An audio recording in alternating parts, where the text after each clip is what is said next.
इन दिनों देश में लोकसभा चुनाव चल रहे हैं। हर राजनीतिक दल अपने अपने हिसाब से अपने अपने मोहरे सजा रहा है, अपनी अपनी राजनीतिक बिसात बिछा रहा है, अपने अपने चौसर फेंक रहा है। यानी कि हम चारों ओर देख रहे हैं कि राजनीतिक दल का एक एक नेता, वो छोटा हो, बड़ा हो, जमीनी स्तर का हो या वीआईपी हो या वीवीआईपी हो, वो अपने अपने हिसाब से अपनी राजनीतिक पार्टी को जिताने के लिए, अपनी पार्टी का प्रधानमंत्री बनाने के लिए जनता के बीच जा रहा है, उनसे वादे कर रहा है। कोई किसी से कह रहा है कि हम इस बार मुसलमानों के लिए बहुत अच्छा काम करेंगे, कोई कह रहा है कि हम 5 किलो राशन की जगह 10 किलो राशन बांटेंगे, तो कोई कह रहा है कि हम किसानों की आय को 2 गुनी नहीं, 3 गुनी नहीं, 4 गुनी कर देंगे, तो कोई कह रहा है कि देश से जो रोजगार की समस्या है वो पूरी तरह से खत्म कर देंगे, यानी कि सबको रोजगार दे देंगे, बेरोजगारी पूरी तरह से खत्म कर देंगे। तो कोई दल कह रहा है कि हम महंगाई को नेस्तनाबूद कर देंगे, पेट्रोल सस्ता कर देंगे, डीजल सस्ता कर देंगे, दाल, तेल, चावल सब कुछ सस्ता कर देंगे, यानी कि वो काम करके दिखाएंगे जो आपकी रोजमर्रा की जिंदगी से जुड़ी हुई हैं। मगर इन सब के बीच कभी आपने सोचा है कि नेताओं के मुंह से जो आप सबसे ज्यादा बातें सुनते हैं और आप अपने वोटों को किस तरह से उनको दे पाते हैं या देने के लिए मजबूर हो जाते हैं, वो होता है मंदिर और मस्जिद का मुद्दा। यानी कि आप कोई भी चुनाव उठा के देख लीजिए, लोकसभा का चुनाव उठाइए, विधानसभा का चुनाव उठाइए, पंचायती राज का चुनाव उठाइए, लेकिन आपके सामने मंदिर और मस्जिद का मुद्दा जरूर दिखाई पड़ेगा। इस बार भी वही हो रहा है।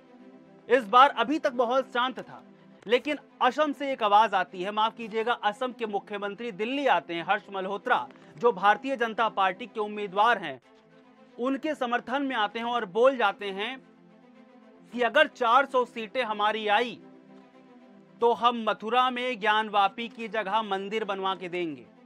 ये असम के मुख्यमंत्री का कहना है। कहने का मतलब ये है, तात्पर्य ये है कि कोई भी चुनाव हो, एक ना एक नेता ध्रुवीकरण की राजनीति करता जरूर है। यानी कि साफ तौर पे आज हमारे इस वीडियो में आपको जानने को मिलेगा कि क्या अभी भी भारतीय जनता पार्टी मंदिर और मस्जिद के इर्द गिर्द ही राजनीति कर रही है। क्या विपक्ष उन मुद्दों को उठा पाने में नाकामयाब हो गया है जो मुद्दे जनता के जहन में घूम रहे हैं? क्या भारतीय जनता पार्टी ने यह साबित कर दिया या यह साबित करना चाहती है कि आज की तारीख में भी वो ही सबसे बड़ी हिंदू पार्टी है, यानी कि हिंदुत्व के एजेंडे पर भारतीय जनता पार्टी सबसे आगे है? और कांग्रेस पार्टी के राहुल गांधी जो कहते हैं कि वो ब्राह्मण जाति से आते हैं, वो सिर्फ छलावा मात्र है जो भारतीय जनता पार्टी हमेशा आरोप लगाती है। इन तमाम चीजों के सवाल आज हम ढूंढेंगे इस वीडियो में। नमस्कार, द न्यूज 15 में आपका स्वागत है। मेरा नाम है रविशंकर और शुरुआत करेंगे आज के मुद्दे की।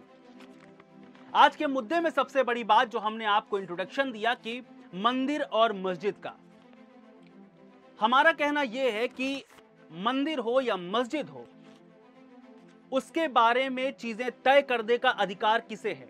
उसके बारे में चीजें तय करने का अधिकार होता है न्यायालय को, सुप्रीम कोर्ट को, न्याय व्यवस्था को।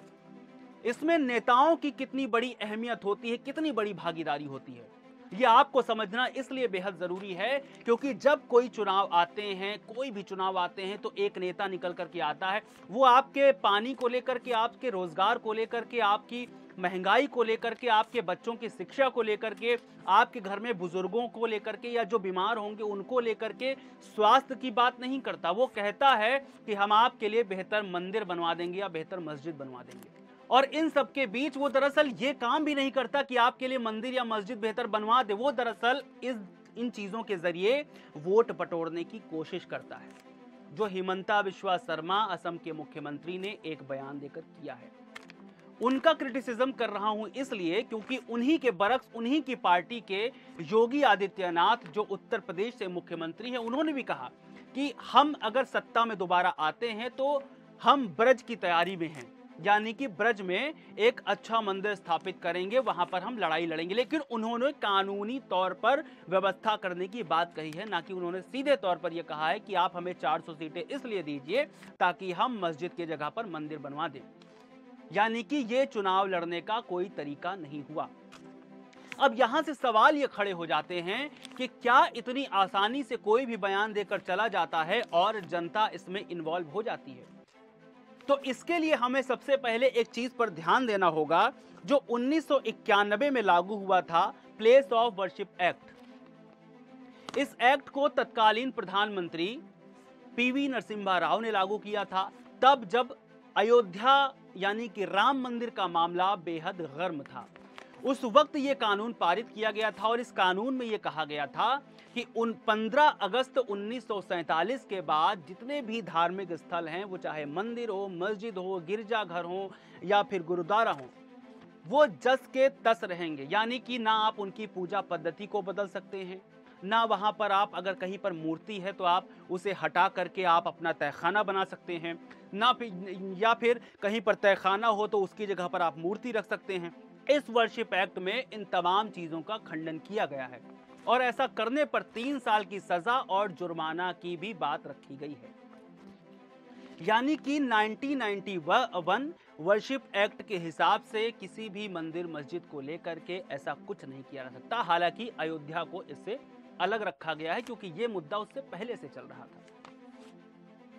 अब सबसे मुख्य बात यह है कि ये जो ब्रज का मामला है, ये जो मथुरा का मामला है, ये चल तो बहुत वक्त से रहा है। इसके विषय में न पढ़ते हुए हम बात करेंगे कि क्या राजनीतिक दलों को मंदिर और मस्जिद के अलावा कोई मुद्दे नहीं दिखाई पड़ते। सबसे पहले शुरुआत करेंगे भारतीय जनता पार्टी से और ये जानेंगे कि क्या अभी भी भारतीय जनता पार्टी तमाम मुद्दों को छोड़कर मंदिर और मस्जिद के इर्द गिर्द ही अपनी राजनीति कर रही है। हमने कुछ दिनों पहले देखा कि अयोध्या, कुछ दिनों पहले से नहीं, शायद एक दशक से हम लोग देख रहे हैं, जब 2014 में भारतीय जनता पार्टी की सरकार आई तब इन्होंने कहा था, तब वादा किया था कि राम मंदिर बनवाएंगे, लेकिन तारीख नहीं बताएंगे। 2019 के चुनाव हो गए, हम राम मंदिर बनाएंगे लेकिन तारीख नहीं बताएंगे। वक्त गुजरा, राम मंदिर की तारीख भी बताई गई और भगवान रामलला की प्राण प्रतिष्ठा भी करवाई गई। मगर वक्त गुजरा, ध्यान इस पर दीजिए कि वक्त गुजरा और 1, 2, 3, 4 साल नहीं, पूरे 10 साल गुजरे। उसके बाद आपको जाकर के वो राम मंदिर मिला जिसके लिए हिंदू समाज 500 सालों से संघर्ष कर रहा था।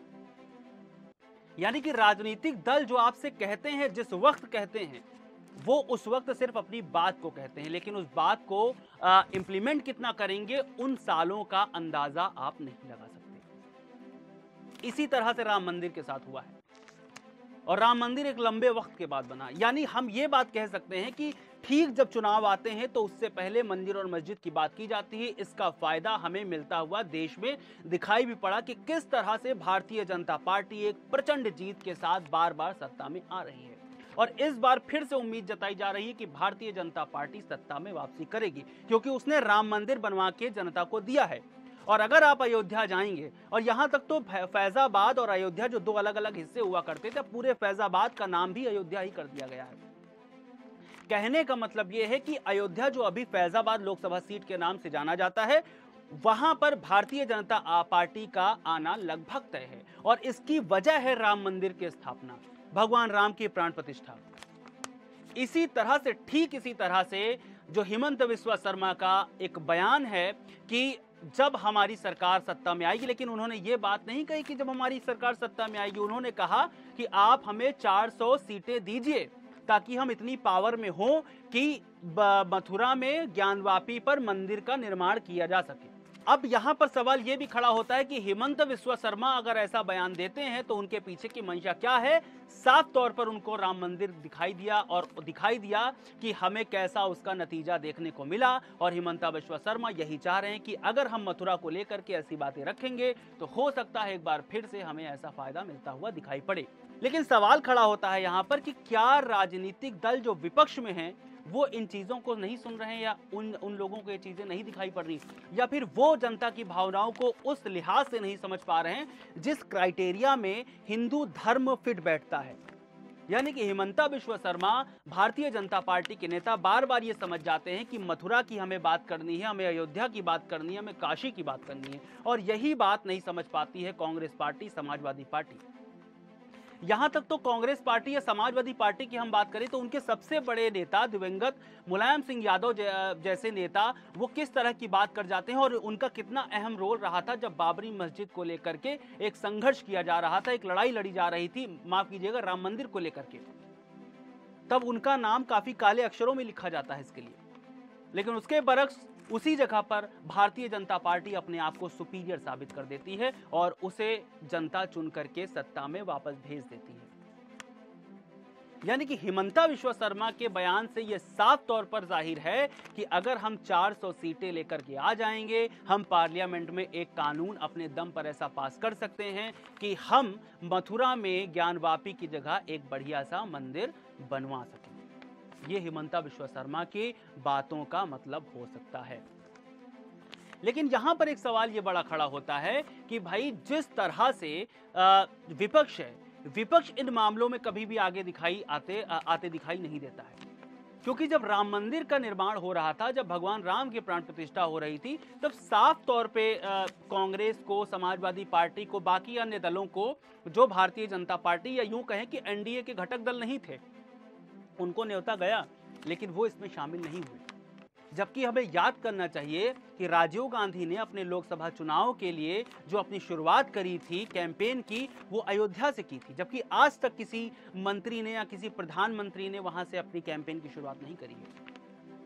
कांग्रेस इस बात का दावा भी ठोकती है कि राजीव गांधी ने ही, जो पूर्व प्रधानमंत्री हैं और पूर्व प्रधानमंत्री थे और राहुल गांधी के पिता थे, उन्होंने ही राम मंदिर का ताला खुलवाया था। ये आज भी कांग्रेस इसका दावा करती है और क्रेडिट लेने की कोशिश करती है।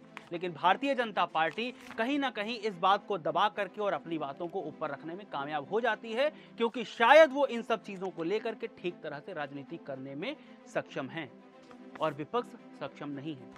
खैर, इन बातों से दूर हटके अगर हम देखें कि किस तरह से मंदिर और मस्जिद को लेकर के चर्चा हो रही है, क्यों जरूरी हो जाता है, इसका एक उदाहरण हमने अभी पिछले दिनों प्रधानमंत्री नरेंद्र मोदी के नामांकन में देखा।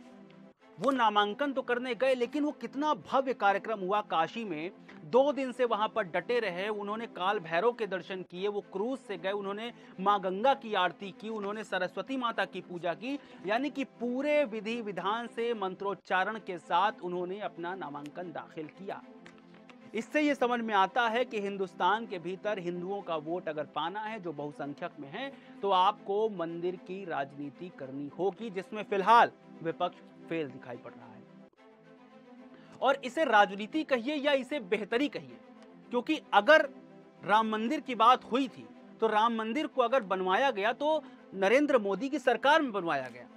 इसी तरह से नरेंद्र मोदी की सरकार या उनके नेता ये चाह रहे हैं कि अगर ज्ञानवापी का मामला हल हो, अगर उसे बनवाया जाए, तो नरेंद्र मोदी की सरकार में या भारतीय जनता पार्टी की सरकार में बनवाया जाए, ताकि वो इतिहास में उनका नाम दर्ज किया जा सके। ये बात सारी इतिहास में अपने नाम दर्ज करवाने की ही है।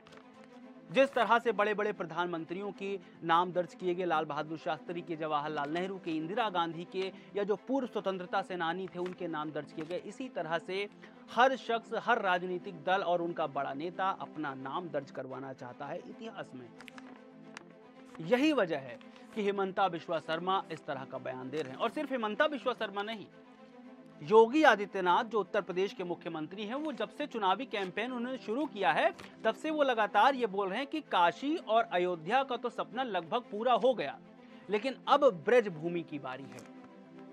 उनके बयान में खासियत ये है कि वो कानूनी प्रक्रिया के तहत चलने की बातें करते हैं। वो बहुत ज्यादा उग्र या किसी हिंसा की बात नहीं करते, इसलिए उनके बयान को समर्थन किया जा सकता है। इसी तरह से अगर हम आगे बढ़ेंगे तो विपक्ष भी कोशिश तो करता है। राहुल गांधी कहते हैं मैं भोले का भक्त हूं, लेकिन हर वक्त उनके अंदर वो दिखाई नहीं पड़ता। अब ये कितना नुकसान पहुंचाएगा, कितना फायदा करेगा किसको, ये तो आने वाला वक्त बताएगा। फिलहाल आज के लिए इतना ही। द न्यूज़ 15 को देखने के लिए बहुत शुक्रिया।